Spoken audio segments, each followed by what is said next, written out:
They say evil doesn't knock before entering. It already lives inside your house, has a key, and often shares your bed, sleeping by your side every night. Today, I'm going to share my life story with you. Traumatic, but rich with human emotions. Good morning, my loves. My name is Ruth Johnson Williams, but everyone knows me as Grandma Ruth. I'm 73 years old, born in 1952 in Asheville, North Carolina, a beautiful mountain town that was always my parents' pride and joy. Today is the first time I'm telling this story. A story I've kept locked in my heart for over 60 years that I never told my children or grandchildren. So if you're watching now, please leave a like, subscribe to the channel, and hit that notification bell, because your support gives me the courage to remove this burden I've carried since childhood. Oh, and tell me in the comments where you're watching from. Are you from Texas, California, Ohio, or maybe even from Canada? I want to get to know each of you, my dear viewers who accompany me on this journey through memories. Our house in Asheville was beautiful for its time. 2 stories, a front porch, and a small garden my mother tended with such care. Daddy was a bank employee, a respected man in town. Mama was a teacher at the local elementary school. We had a life many envied. At least that's how it appeared from the outside. What nobody knew was that inside that beautiful house, with lace curtains in the windows and always a cake baking in the oven, lived a secret so dark that even today I have difficulty speaking about it. That secret had a first and last name, Charlotte Johnson Miller, my half-sister on my father's side. Charlotte was 6 years older than me. She came to live with us when I was 9. Before that, she lived with her mother, a woman my father knew before meeting my mother, back in Charleston. When Charlotte's mother died of pneumonia, my father decided she would come live with us. It's the right thing to do, he would say. Blood is blood. At first, I was excited. I'd always wanted a sister. I imagined it would be like in the stories I read. We'd share secrets, borrow each other's clothes when we grew up, tell stories before bed. But Charlotte wasn't like the sisters in stories. From the first day, she looked at me differently. A look that left me cold, even in the 90-degree heat of a North Carolina summer. "This is your new home, Charlotte," my mother said, showing her the room where she would stay. "You'll share with Ruth. I know you two will get along well." That first night, when the lights went out and it was just the 2 of us in the room, Charlotte sat on the edge of my bed. "You're lucky, you know," she said, her voice low so no one would hear. "You grew up with a mother and father, in a beautiful house, everything easy for you." "I'm sorry about your mother," I replied, not knowing what else to say. She gave a dry laugh. "No, you're not. You don't even know me. But you will now." That same night it began. First, it was just touches. She waited until everyone was asleep and came to my bed. Said she was scared, that she didn't know the house, that she needed company. I, in my childish innocence, believed her. I let her lie with me. "Sisters need to be close," she whispered in my ear, as her hands began to explore places on my body I didn't even know existed. "This is what sisters do. It's our secret." When I tried to pull away, I felt her fingers squeezing my arm so hard it left a mark.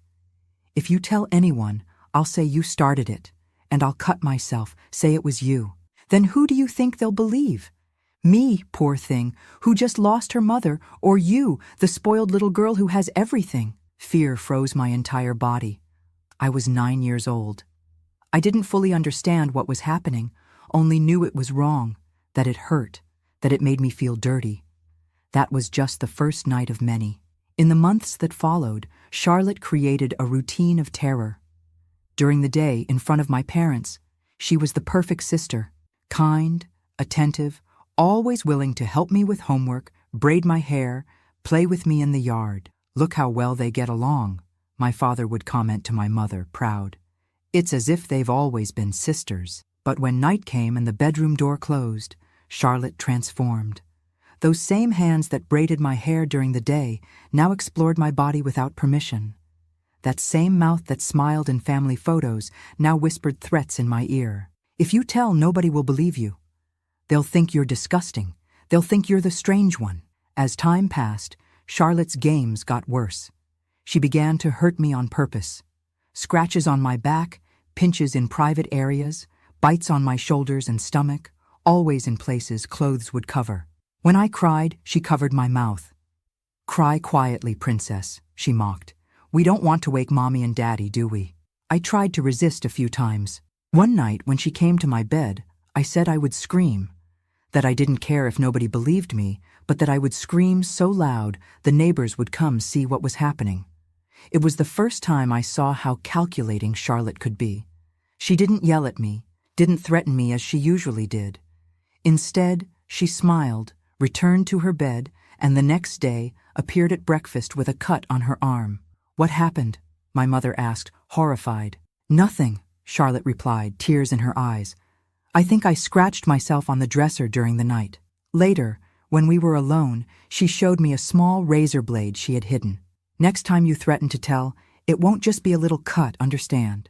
And I'll say, you did this to me." The threat worked. I was 10 at the time. And the fear of not being believed, of being blamed for hurting the poor orphan my parents had taken in, was too great. And so months turned into years. Charlotte was 15, then 16, then 17. I was growing too, but remained trapped in that web of fear and shame. At school, I was the quiet girl, the one who never raised her hand, the one who always skipped PE when possible to avoid changing clothes in front of other girls and showing the bruises. My grades began to drop.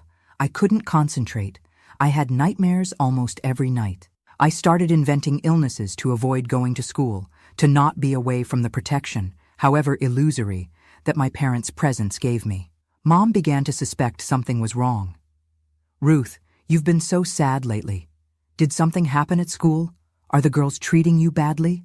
I wanted so much to tell. The words were on the tip of my tongue, begging to come out. But then I remembered Charlotte's look, the hidden razor blade, the threats, and I swallowed it all back. "It's nothing, Mom. Just tired." Charlotte noticed that Mom was starting to ask questions. This made her even more careful and more cruel. She began to manipulate me not just with fear, but with guilt. "You know why I do this?" she asked me one night, after another session of torture disguised as sisterly affection. "Because you have everything. The perfect mother, the father I always wanted. I only got the leftovers. So now you give me a little of what's yours. It's fair, don't you think? How could an 11-year-old child respond to that? How could I understand cruelty masked as justice? I only knew it hurt, that it was wrong, that I wanted it to end. But the end came in a way I could never have imagined. It was an ordinary weekday. I woke up with a high fever, inflamed throat. Mom examined me, decided I wouldn't go to school. "I'll call the principal to let her know. You stay in bed today, my flower." Charlotte went to school as always. She was in her senior year, about to graduate. She already talked about going to college in Charleston, maybe even in New York City. The idea that she might leave was the only light at the end of the tunnel I could see. I spent the morning sleeping, the fever putting me in a state of semi-consciousness. When I woke up, I was thirsty. Mom had gone out to buy medicine at the pharmacy, leaving a note in the kitchen. The house was silent. I got out of bed, stumbling a little, still weak from the fever. I was wearing only a thin nightgown, as I had sweated a lot during the night. I went to the kitchen, got a glass of water. That's when I heard the key in the door. Mom had returned sooner than expected. I turned, glass in hand, ready to say I was already feeling better. But it wasn't just Mom. Dad was there too. The two had met on the street, from what I understood later, and both stopped at the kitchen door, looking at me with an expression I'll never forget. Confusion, then horror, then an anger I had never seen on my mother's face. "Ruth, what is that on your body?" she asked, her voice trembling. Only then did I realize. The thin nightgown, my body exposed in the kitchen light, the bruises on my arms, on my legs, the bite marks on my shoulder showing at the edge of the nightgown, the scratches on my thighs. I tried to cover up, tried to make excuses. I fell, played too rough, scratched myself in the yard, but Mom approached, gently raised the sleeve of my nightgown. There were finger marks there, clearly visible. Marks of adult hands on a child's body. "Who did this to you?" Dad asked. his voice so low and contained it seemed like he was about to explode at any moment. "Ruth, please. Who did this?" The tears came before the words. So long holding back, so long pretending, so long afraid. And now, there in the kitchen, with the midday light coming through the window and illuminating all the marks I had tried to hide, the dam finally broke. "Charlotte," I whispered, between sobs. It was Charlotte. "My dears, this is the first part of my story. It's difficult to talk about. My heart still aches even after so many years. But as the saying goes back home, a buried word is a wound that never heals.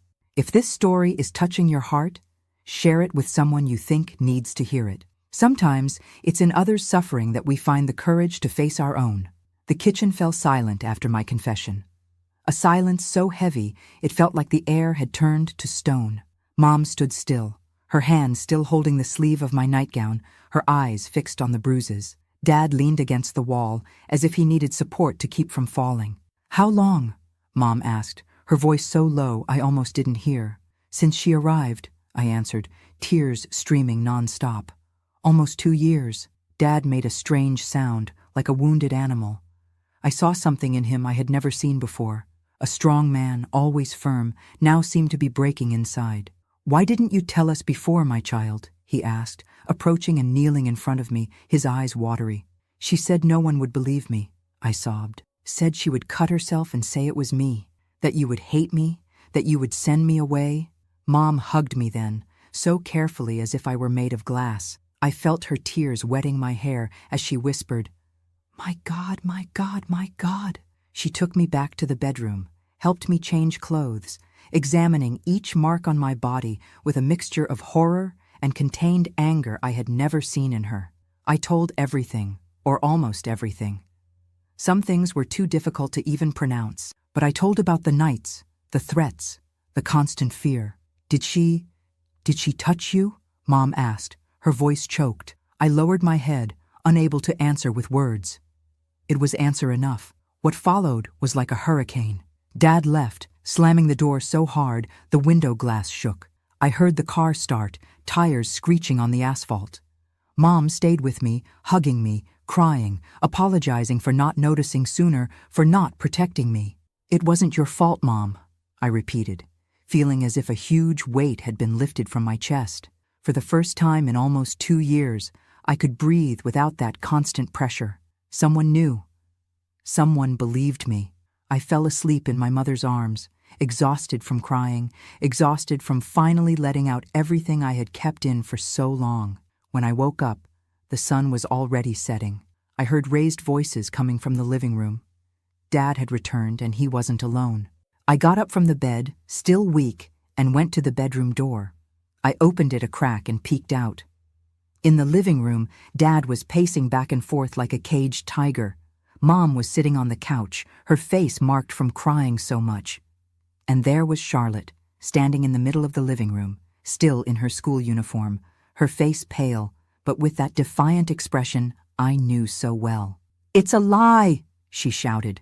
"She's making it all up. You're going to believe her instead of me? Me, who lost my mother, who has no one in the world." "Enough lies, Charlotte," Dad said, his voice shaking with anger. "Ruth told us everything. We saw the marks. And now I know why she's been so sad, so scared. It was you. All this time, it was you hurting my daughter." "Your daughter?" Charlotte laughed, but it was a cold laugh, without humor. "And what am I? The bastard you only accepted because my mother died and you had nowhere else to put me? We gave you a home," Mom exclaimed, standing up. "We treated you like a daughter, and you... She couldn't finish. The words caught in her throat.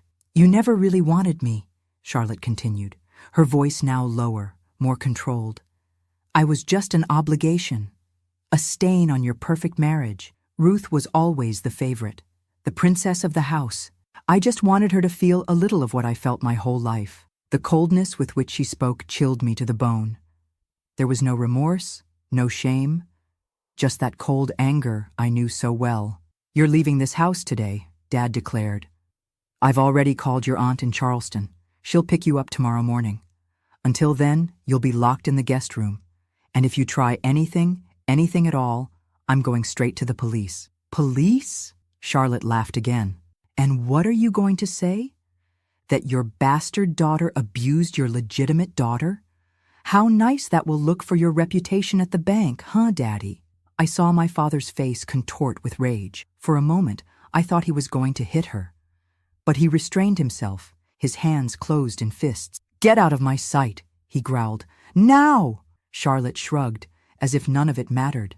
But when she turned to go to the guest room, her eyes met mine through the crack in the door, and what I saw there made me back away, frightened. It wasn't just anger.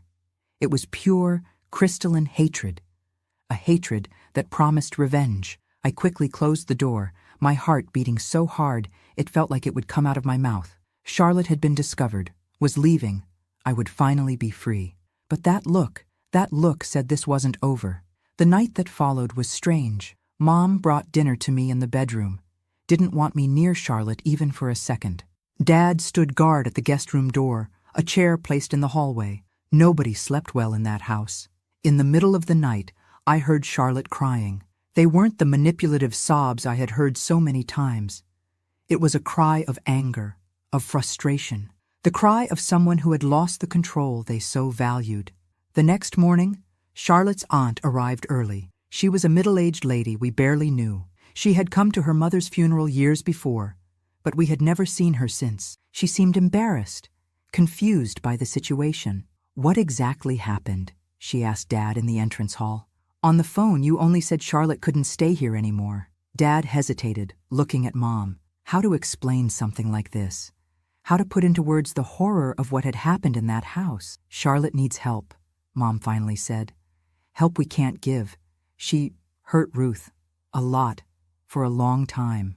The aunt didn't seem to understand immediately. Hurt how? Did they fight? Girls fight? It's normal? It wasn't a fight, Dad interrupted, his voice hard. It was abuse, systematic, for almost 2 years. Understanding slowly dawned on the lady's face.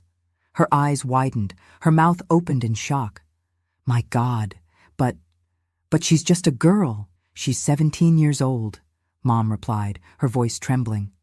Old enough to know what she was doing, and to answer for what she did. Charlotte appeared then, carrying a small suitcase. She was dressed normally, her face clean of any emotion. She could have been going for a walk, not into exile. Aunt Regina, she greeted with a polite smile. Good to see you. The normalcy of it all was almost obscene. How could she act like this, after everything? How could she smile, speak normally, as if nothing had happened? I was hiding on the stairs, watching everything. I didn't want to see Charlotte, didn't want to be in the same space as her, but something compelled me to witness her departure, perhaps to make sure she was really leaving.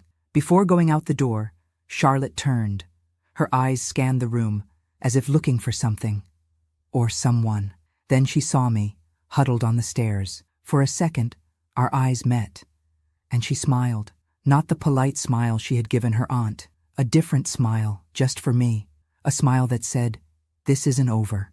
Then she left. The door closed, and silence fell over the house like a heavy cloak. The days that followed were strange. A new and frightening freedom took hold of me. I no longer had to fear the nights, no longer had to hide marks, no longer had to make up excuses. But the habit of fear is hard to break. I still startled at sudden noises, still had nightmares, still looked over my shoulder as if expecting to see Charlotte at any moment. Mom took me to a doctor in Charlotte, NC. He examined the marks, asked gentle but direct questions, noted everything in a medical record. Then he talked at length with my parents in a separate room. When they came out, both had red eyes. We're going to take you to a psychologist too, Mom explained on the way back. Someone you can talk to about everything. The idea of talking about it with a stranger terrified me. But I agreed. I wanted to feel normal again, if I ever had been. Routine gradually returned. I went back to school, started therapy. The marks on my body began to disappear, but the invisible marks, the ones no one could see, were still there, pulsing under the skin. We had no more news of Charlotte for weeks. It was as if she had vanished from the map, taking with her the darkness she had brought to our house. I began to believe that maybe, just maybe, that nightmare was really over. Until the night the phone rang late. I was in my room, now just mine, without my half-sister's oppressive presence. I heard the phone ring, then my father's voice answering. Then silence. Then a sound of something falling, a muffled sound, as if someone was trying not to scream. I left the room, frightened. Dad was in the living room, the phone still in his hand, his face as pale as paper. "What happened?" I asked, my heart accelerating with fear. He looked at me as if he had forgotten I existed. His eyes were glazed, distant. "Dad," I insisted, approaching. "What happened?" "Charlotte ran away," he finally said, his voice hoarse. "She ran away from Aunt Regina's house last night. No one knows where she is." The floor seemed to disappear beneath my feet. Charlotte was out there somewhere, and I knew, with a terrible certainty, that she would come after me. That smile at the door, that look of hatred.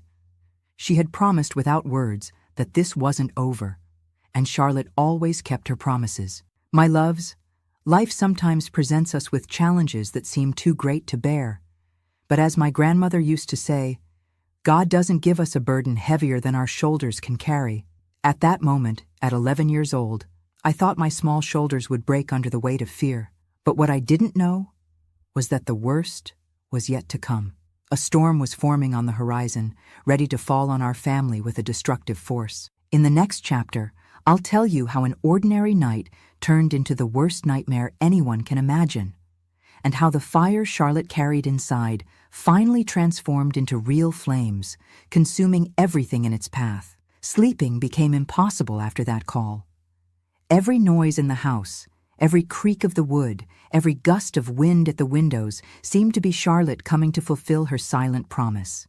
Dad tried to reassure me, saying she had probably run away far away, maybe to New York City, as she always talked about, to start a new life. But I knew Charlotte better than he did. I knew she wouldn't leave without getting revenge. For 3 days, we lived in a constant state of alert. Dad installed new locks on all doors and windows. Mom wouldn't let me go even to the gate alone. At school, one of the secretaries kept an eye on me all the time, following my parents' orders. I felt like I was in a prison, even knowing it was for my protection.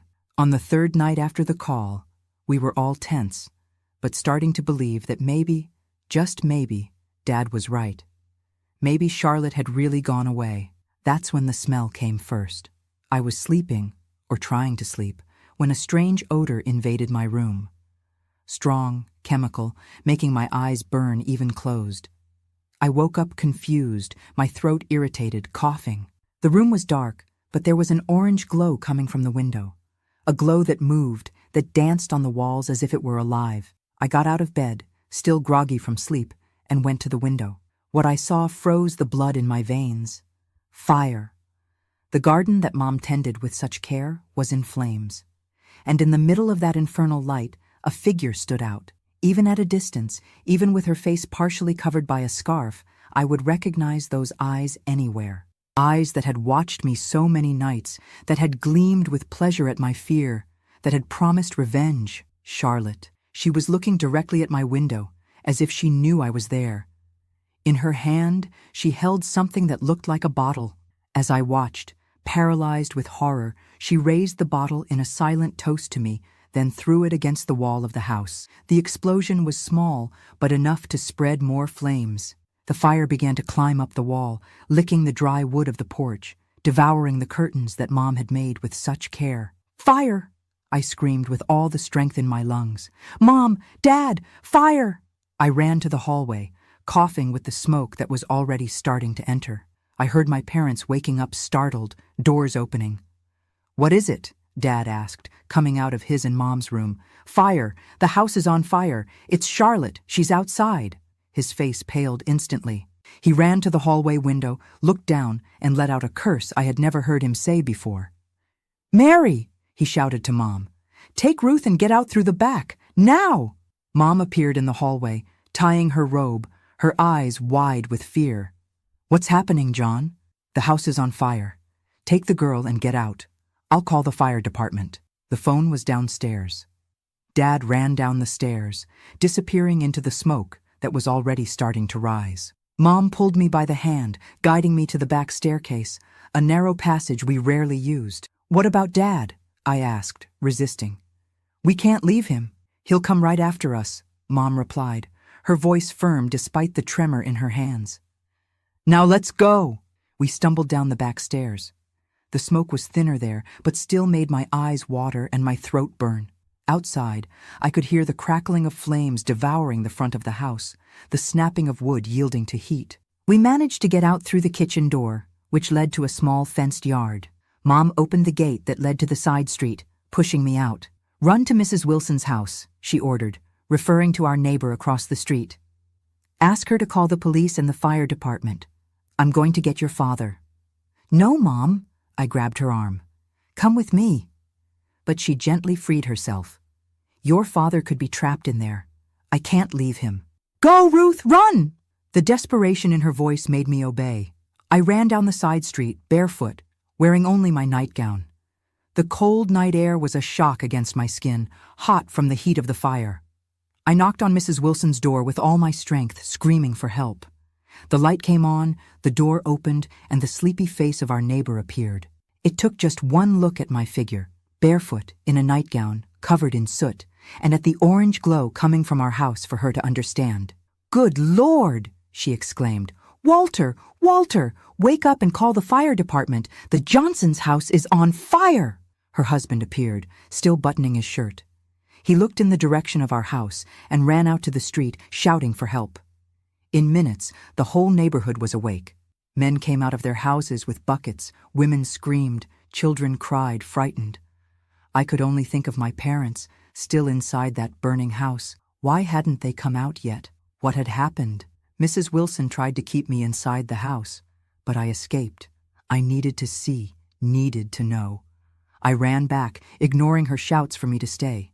When I arrived at the front of our house, the scene was pure hell. The flames had already taken over the entire lower floor. The porch had collapsed, taking part of the roof with it. Black smoke rose to the sky, swallowing the stars. "Mom!" I shouted, desperate. "Dad!" There was no response, just the roar of the fire, devouring everything it found in its path. I tried to run inside, but strong arms held me back. It was Mr. Wilson, Mrs. Wilson's husband. "No, child, you'll die if you go in there." "My parents are in there," I shouted, struggling. "Let me go. I need to help them." "The firefighters are coming," he tried to calm me. "They'll get your parents out. You can't do anything by going in there." At that moment, a deafening crash cut through the night. Part of the second floor collapsed, taking what remained of the roof with it. Sparks flew everywhere, like malignant shooting stars. "No!" The scream came from the depths of my soul. "Mom! Dad!" That's when I saw them. On the side of the house, staggering through the back door, came two figures covered in soot. Dad was carrying Mom in his arms. She seemed unconscious, her head hanging back, her face blackened by smoke. "Help!" Dad shouted, his voice hoarse. "She's not breathing!" Mr. Wilson let me go and ran to help. Other neighbors went too. They took Mom from Dad's arms, laid her on the street. Someone who had first aid knowledge began to perform mouth-to-mouth resuscitation. I stood, paralyzed, watching that scene as if it were a nightmare from which I couldn't wake up. Mom, always so strong, so alive, now motionless on the cold asphalt.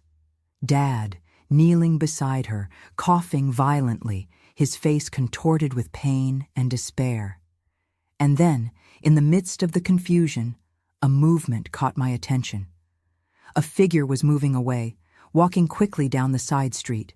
Even in the dim light, I recognized the walk, the silhouette, Charlotte. Something inside me snapped. All the fear, all the pain, all the anger I had kept in for years exploded at once.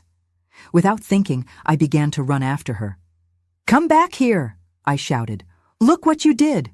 Come back here!" She looked back, saw me running toward her, and quickened her pace. But I was driven by a force I had never felt before. I ran like never before, my bare feet hitting against the asphalt, ignoring the pain, ignoring everything except the figure fleeing in front of me. At the corner, I almost caught her. I reached out, grabbed the hem of her shirt. She turned, surprised by my proximity. For a second, our eyes met. In her eyes, I saw something I had never seen before: fear. For the first time, Charlotte was afraid of me. But the moment passed quickly. She broke free with a violent pull, making me lose my balance and fall to the ground.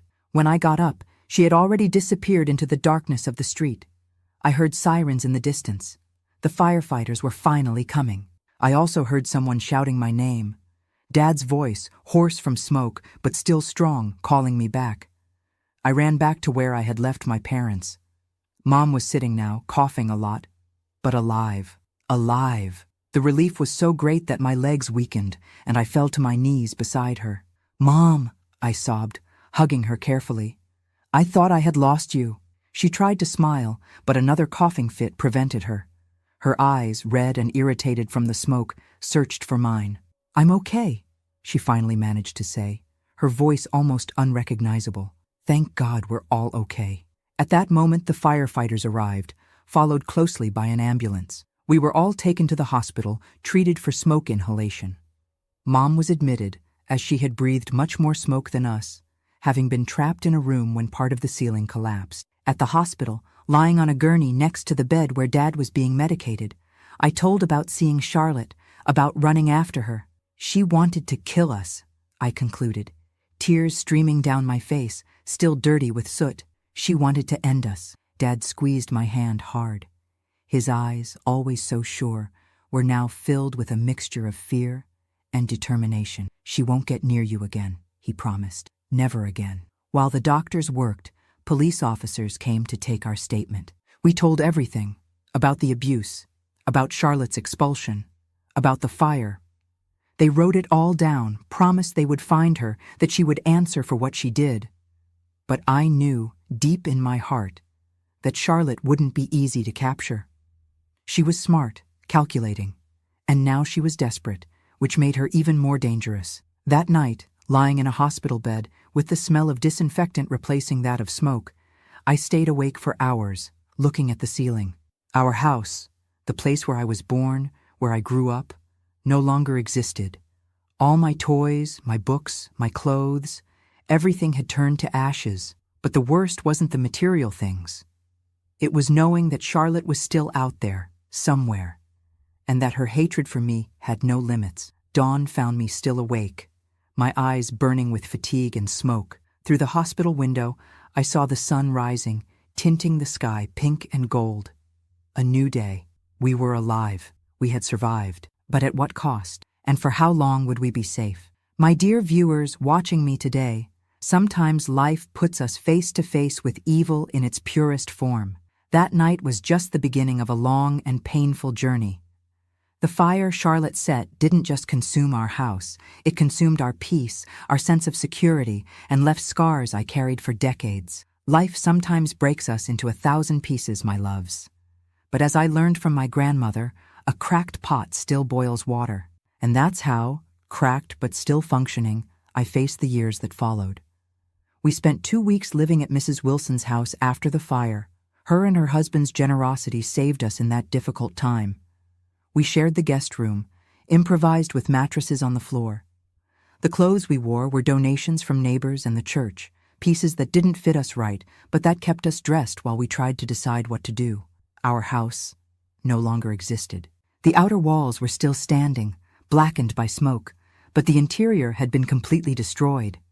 The piano where Mom taught me to play, the armchair where Dad read the newspaper every night, the collection of books I kept so carefully, everything turned to ashes. Even the family photographs, the records of our entire history, had disappeared in the flames. But the worst wasn't the material losses.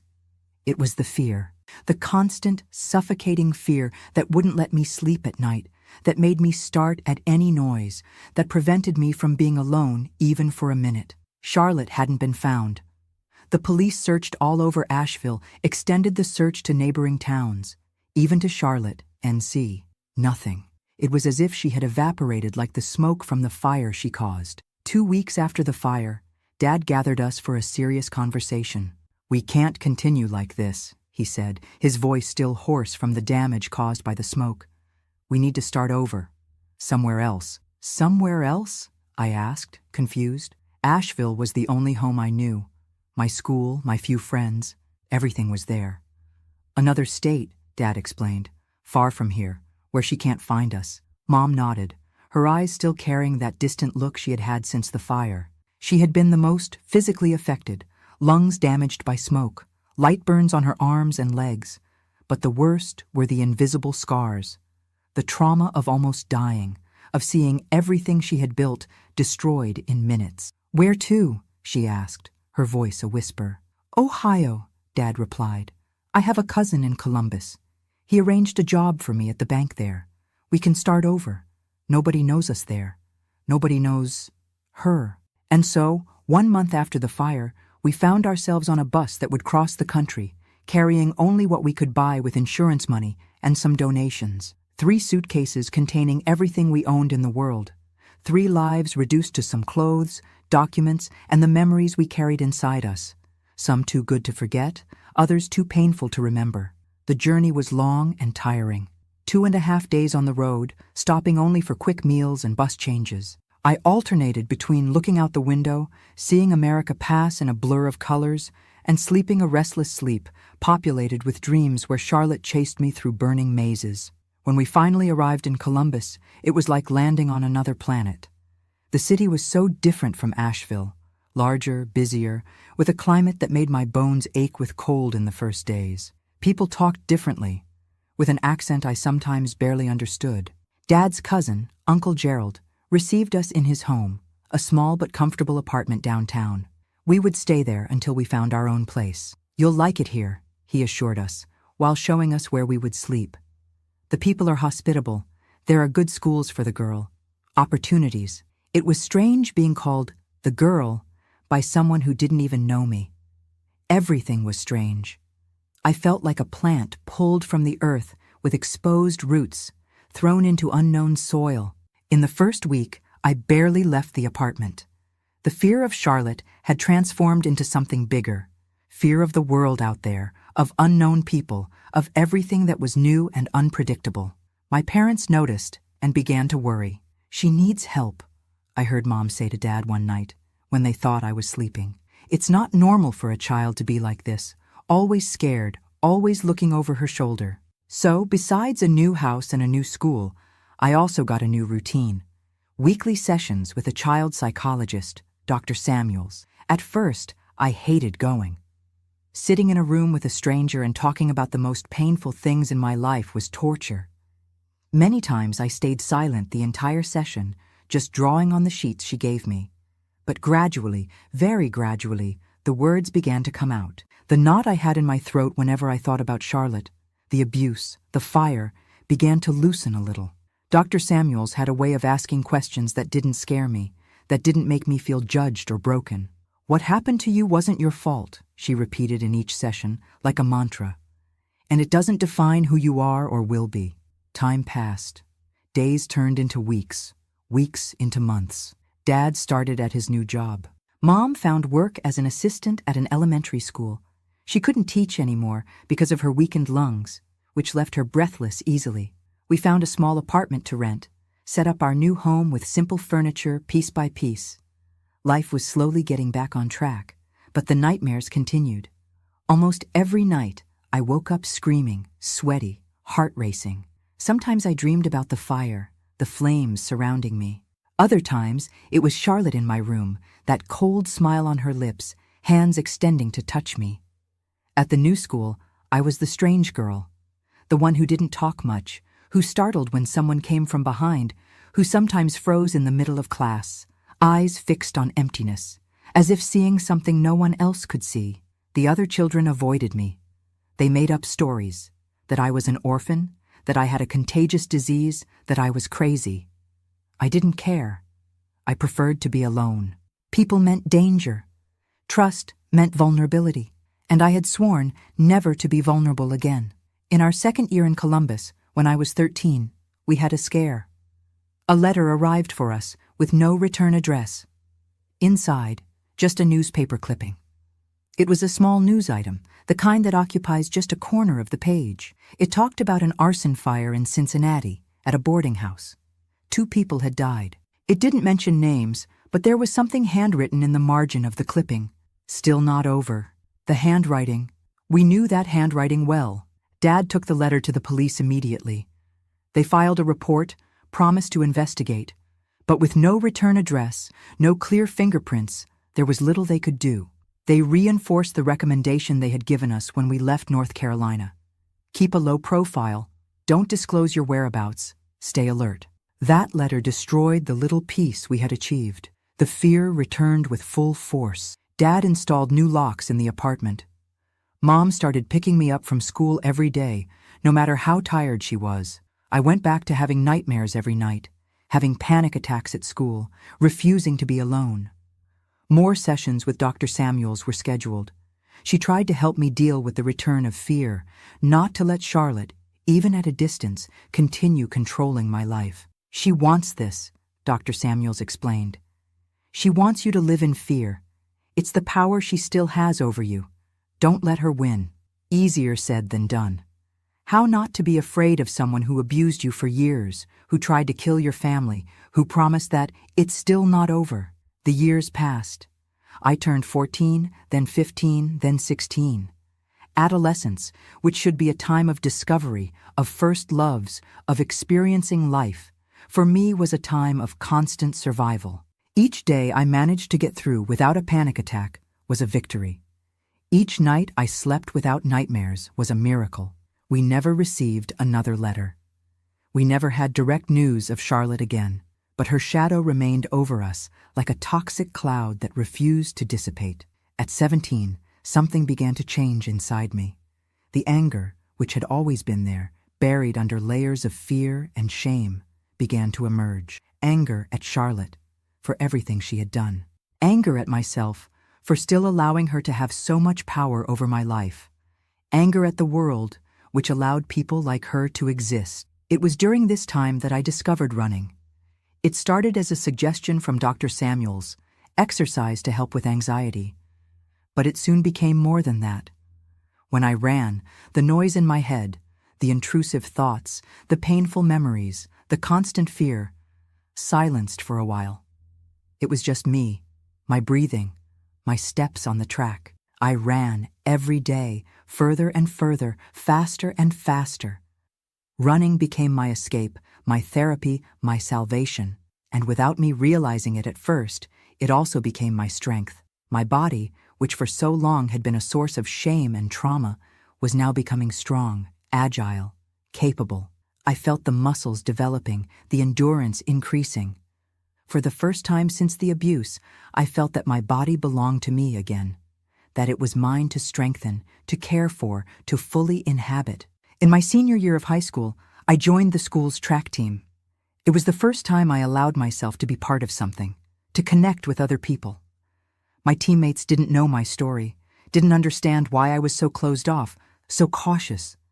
But they respected my space, admired my dedication. And I began, slowly, to lower some of the walls I had built around my heart. At 18, an important decision: where to go after school, what to do with my life. My parents wanted me to go to college, study something safe, business, accounting, something that would guarantee stability. But I had other plans. I wanted to keep running. I wanted to see how far my legs could take me. I wanted the feeling of freedom I only felt when I was in motion, leaving miles behind. That's when I heard about a selection for athletes in Cleveland. A training program that could lead to bigger competitions, maybe even national ones. It was a long shot, but I decided to try. To everyone's surprise, especially mine, I was accepted. At 19, I packed my bags again, this time by my own choice, and moved to Cleveland. It was scary and exciting at the same time. For the first time in my life, I was taking the reins of my destiny, choosing my own path. The training program was intense, waking up at 5 a.m., a training until my body begged for rest, studying techniques, learning about nutrition and physiology. I shared a tiny apartment with 2 other athletes, girls from backgrounds as diverse as mine, each with her own story to tell. In the first few months, I maintained my usual reserve. I didn't talk about my past, avoided personal questions, kept everyone at a safe distance. But it's hard to keep walls up when you live, train, cry, and laugh with the same people every day. Lisa was the first to break through my defenses. She was from Texas, had that direct way Texans have, and decided she would be my friend whether I wanted it or not. "Everyone has a past," she told me one night after I refused yet another invitation to go out with the group. "Some heavier than others. But that's what it is. It's the past. You can't let it steal your present too." Simple words, but they hit something deep inside me. For how long would I still allow Charlotte, who I didn't even know if was alive or dead, who could be on the other side of the world, to continue controlling my life? Gradually, very gradually, I began to open up. I didn't tell everything, not all at once. But small pieces of my story began to come out. And I discovered something surprising. Sharing the burden made it lighter, not heavier, as I had always feared. The competitions began, small, local at first, then state level.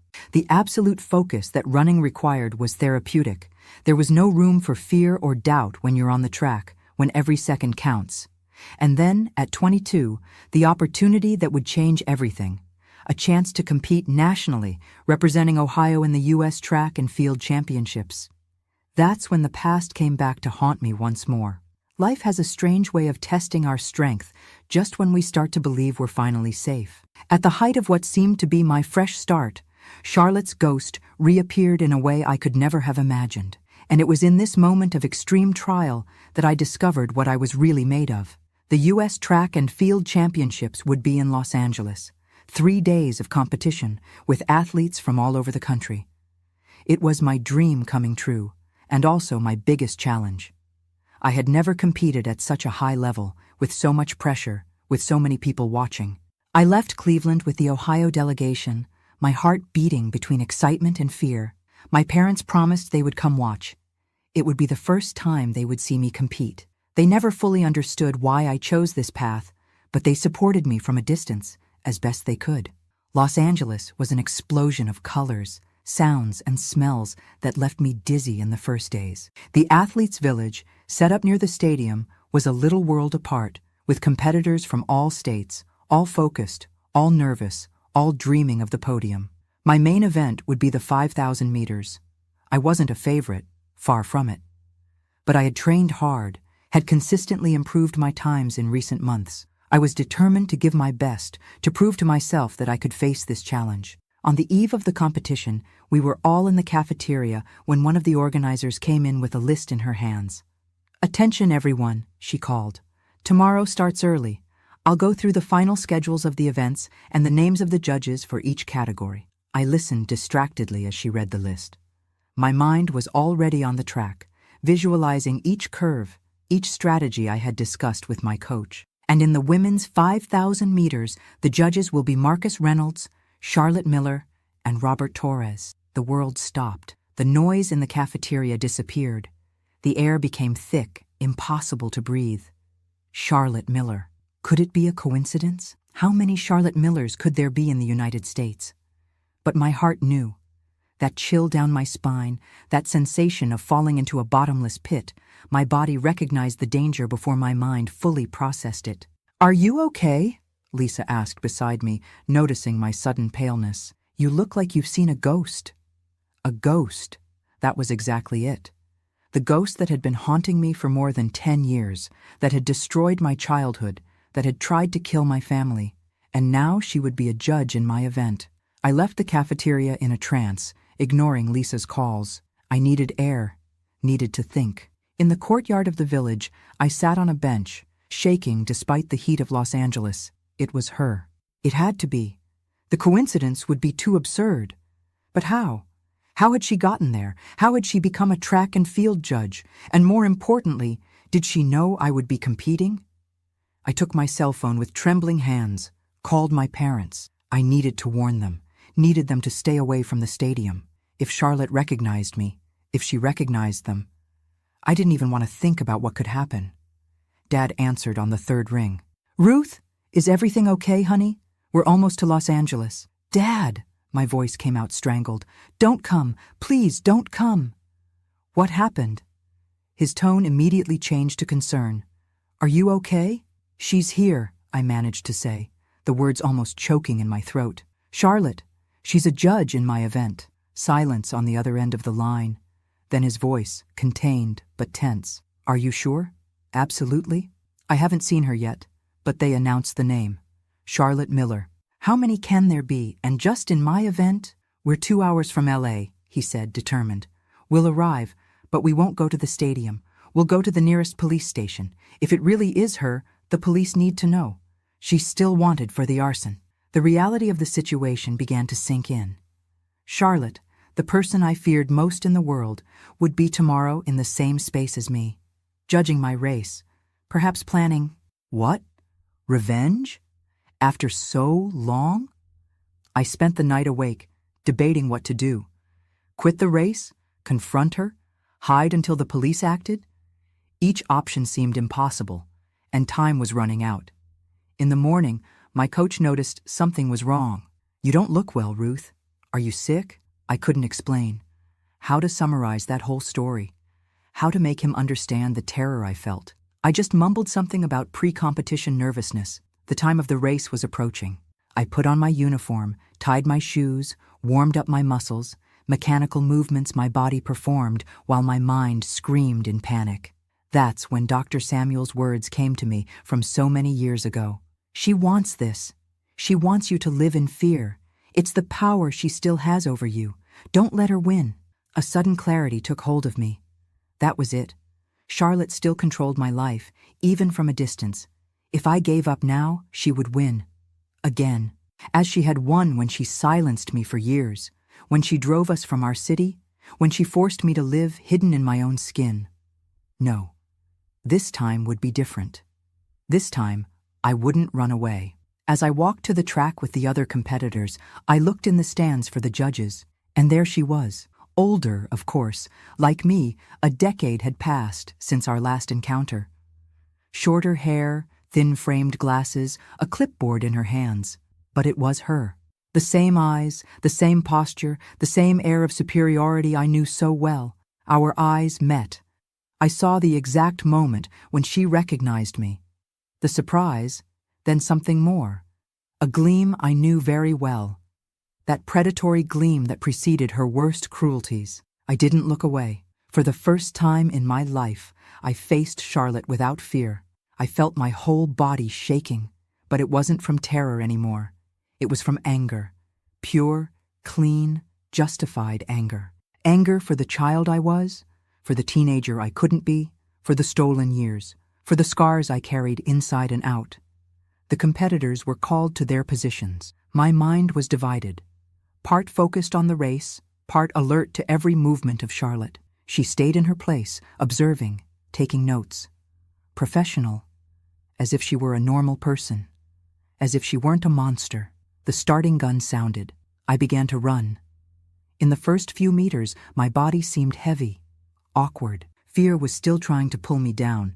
But then, something happened.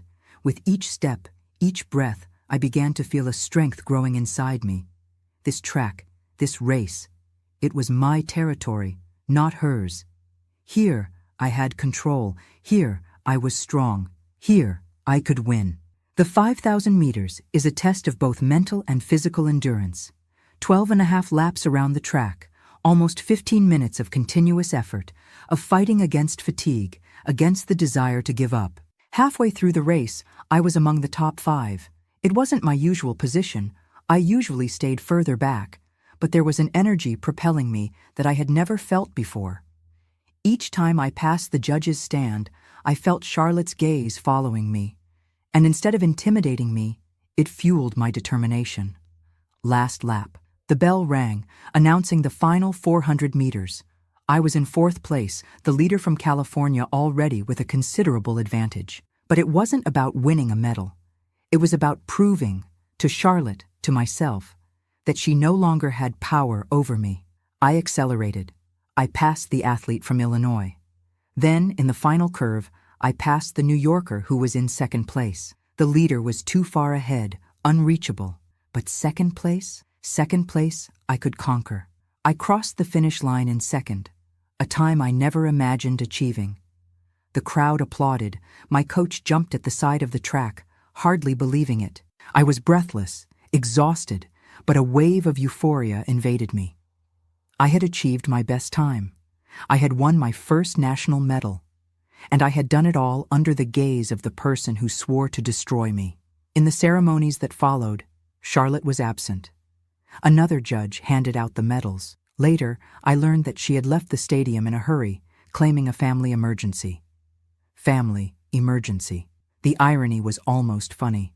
When I finally met with my parents, in a discreet cafe far from the stadium, they had news. They had gone to the police, reported Charlotte's presence, provided all the details they could. The police promised to investigate immediately. "Is it really her?" Mom asked, her face tense with concern. "Are you sure?" "Absolutely," I replied. We looked at each other. She recognized me. I recognized her. "And what did you feel?" Dad asked, holding my hand. I thought for a moment before answering. Strength. I felt strength. That night, in the athletes' village, I received a call from the Los Angeles police. They wanted me to come to the station to give a formal statement. Charlotte had been detained when trying to board a bus to San Francisco. What followed was a whirlwind. I returned to Cleveland with my silver medal and a summons to testify in the reopened case against my half-sister. I had to tell everything again: the abuse, the fire, the escape, the years of fear. But this time, I spoke with a strength I didn't possess before. I was no longer a frightened girl. I was a woman who had faced her greatest fear and remained standing. The trial took place 6 months later. Charlotte was charged with multiple crimes: child abuse, attempted murder, arson. The evidence was overwhelming. Besides my testimony and that of my parents, there was the fire at the boarding house in Cincinnati, which was finally linked to her. 2 people had died in that fire, a crime for which she had never been punished. Facing her in court was one of the hardest things I've ever done. Sitting on the witness stand, yards away from her, feeling those eyes that had terrorized me so much staring at me while I detailed the horrors she had inflicted. It was like reliving all the trauma at once, but there was a fundamental difference. This time, I wasn't alone. My parents were there. My friends from athletics had come to support me. My coach was in the audience. And most importantly, I was no longer that girl silenced by fear. I was a survivor, telling her story not with shame, but with the certainty that the truth needed to be told. Charlotte was sentenced to 30 years in prison. When the judge announced the sentence, I looked at her one last time. There was no longer that gleam of superiority in her eyes, just emptiness. The emptiness of someone who finally faces the consequences of their actions. I left the courthouse that day feeling something I had never experienced before. Peace. Not complete. I doubt I'll ever be completely free of the scars of the past, but a peace sufficient to breathe without that weight on my chest, to sleep without checking 3 times if the doors are locked, to live without constantly looking over my shoulder. Life went on. I continued in athletics for a few more years, winning other medals, other titles. But the most important thing was what I conquered within myself: the freedom to be who I wanted to be, without fear dictating my choices. At 28, I met David, a sports physiotherapist who worked with injured athletes. Our first meeting was professional, an ankle injury that stubbornly refused to heal. But something about him, perhaps the kindness with which he treated everyone, perhaps the infinite patience, perhaps simply the fact that for the first time in my life I was really open to the possibility of loving, captivated me from the start. It took me time to trust, to open up. Even after months of dating, there were still parts of my story I couldn't share. But David was patient. "You'll tell me when you're ready," he would say. "If you're never ready, that's okay too. I love who you are now, not just your story." At 30, we got married. A small ceremony, just family and close friends. Mom cried throughout the ceremony. Tears of joy, of relief, of gratitude for seeing her daughter finding happiness despite everything. At 32, our first child, Michael, was born. Holding that baby in my arms for the first time was a transformative experience. Looking at his perfect little face, I swore I would do everything to protect him, so he would never know the kind of pain I knew. But I also swore I would teach him to be strong, to face his fears, to never allow others to define who he is. At 35, our daughter, Lily, arrived, and with her, A decision. It was time to tell our story. Not to her, she was still too young, but to the world. I wrote a book, using pseudonyms to protect my family's privacy. I detailed everything: the abuse, the fire, the escape, the years of fear, and finally, the liberation. The book wasn't a bestseller, but it found its audience. I began to receive letters, emails, messages from other survivors, people who had gone through similar situations and found comfort and hope in my story. That's how I began working with NGOs dedicated to the protection of children and adolescents.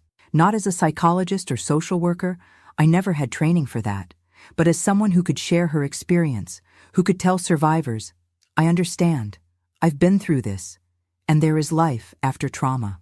At 40, I discovered another passion: painting. I started as therapy, as a way to express emotions I still had difficulty verbalizing, but it soon became more than that. My canvases, full of vibrant colors and abstract forms, began to attract attention. I had my first exhibition at 43 in a small gallery in Cleveland, a complete, full life, which seemed impossible for that terrified girl from Asheville. A life I built not despite my past, but in a way, because of it. Because it was the trauma that taught me about resilience, about the human capacity to heal, about the importance of extending a hand to others who suffer. Today, at 73, I look back and see the long road I've traveled. I see the scars, yes, some never completely disappear. I still have occasional nightmares. There are still certain triggers that momentarily take me back to that dark place. But I also see the strength I found, the people I helped, the love I gave and received. Charlotte died in prison, 15 years after her conviction. A heart attack, according to the official report. When I received the news, I didn't feel joy or relief or closure, as they say. I felt nothing. Because long before she died physically, I had already killed the power she had over me. My dear viewers watching me today, if this story touches your heart, share it with someone who might need to hear that there is life after trauma, that pain does not define who we are, that our tormentors only have the power we allow them to have. And if you're going through something similar, know that you're not alone. Help is available. There are people who will believe you. There is a future where this pain doesn't dominate every aspect of your life. If you're not subscribed to this channel yet, click on that red button down there and hit the notification bell so you don't miss any videos. A tight hug from Grandma Ruth, who learned that sometimes life breaks us so we can be rebuilt stronger, wiser, and more capable of extending a hand to those who are still broken.